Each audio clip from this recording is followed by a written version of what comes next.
Good morning everyone, আমি Asima daily blogging চ্যানেলে আবার একটি নতুন ভিডিও জানাই আপনাদের সকলকে আবার একবার স্বাগত।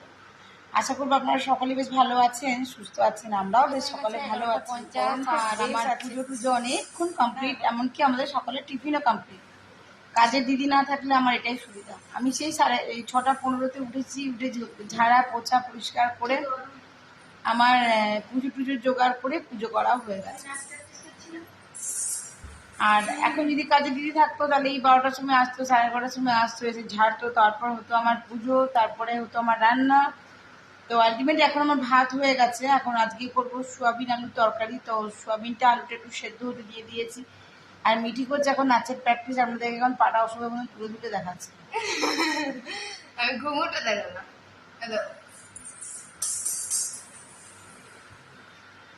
চলুন তবে ওদিকে আমি করেছিলাম সকালে রুটি, টিফিন করাও হয়ে গেছে ওদের সকলের। আমরা তিনজনেই টিফিন করে নিয়েছি। আর কালকে পরশু দিনের নিরামিষ ঘুগনিটা ছিল, সেই ঘুগনি দিয়ে রুটি খাওয়া হয়ে গেছে সকলে। আর আমি এখন করে নিয়েছি ভাতটা এবার উগুর করবো। ভাতটাও হয়ে গেছে, এবার আমি সোয়াবিন আর আলু দুটোকে দিয়েছি এখন সেদ্ধ করতে। তো চলুন আজকের ব্লগটা যখন থেকে শুরু করি অবশ্যই ব্লগের সঙ্গে থাকবেন আর দেখতে থাকবেন আজকের ব্লগটা। অবস্থাটা একবার দেখো খালি, কি গরম, কি প্রচন্ড হারে গরম।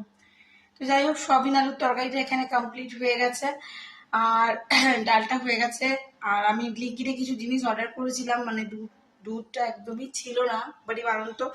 তো ওই জন্য দুধটা নিয়ে নিলাম। আর একদম টাটকা ফ্রেশ দিয়েছে। একটু শাক, আমি একটু শাকও নিয়েছি। আর শাক, পটল, পেঁয়াজ এগুলো আর কি। তো যাই হোক, দেখি শাকটা পারলে একটু কাটবো। এই যে দেখতো কি অবস্থা আমার, ঘেমে নিয়ে একাকার।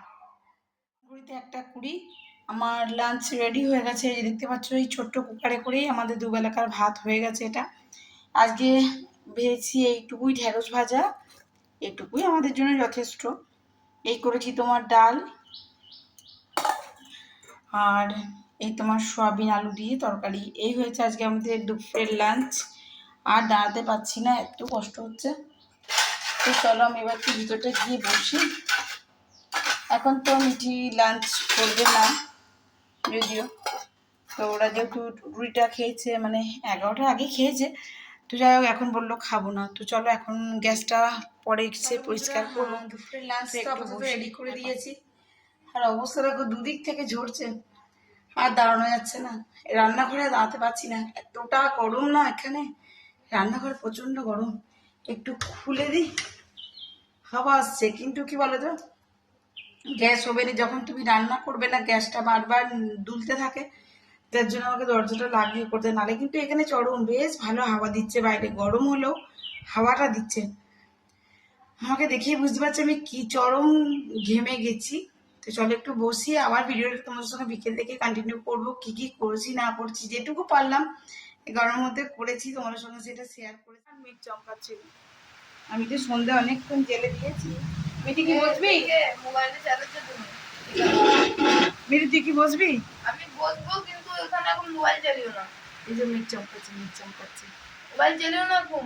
বন্ধ করে দেবো, দাঁড়া না। জলদি কর না।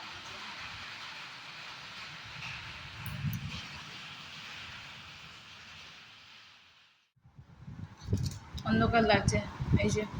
আর মিঠি ভিতরে খাচ্ছে, আর ক্লাস চালু হয়ে গেছে, আর আমি একটা নিয়ে নিয়েছি। চলো, সকালে যা যা রান্না ছিল দেখো, আবার আমি ঘামতে শুরু করছি। সকালে যা যা রান্না ছিল সেগুলোই তো ওদের খাওয়া হয়ে গেছে। মিঠি বাবার শরীর খুব খারাপ, অফিসে মাথা ঘুরে পড়ে গেছিল, এত গরম তার জন্যে।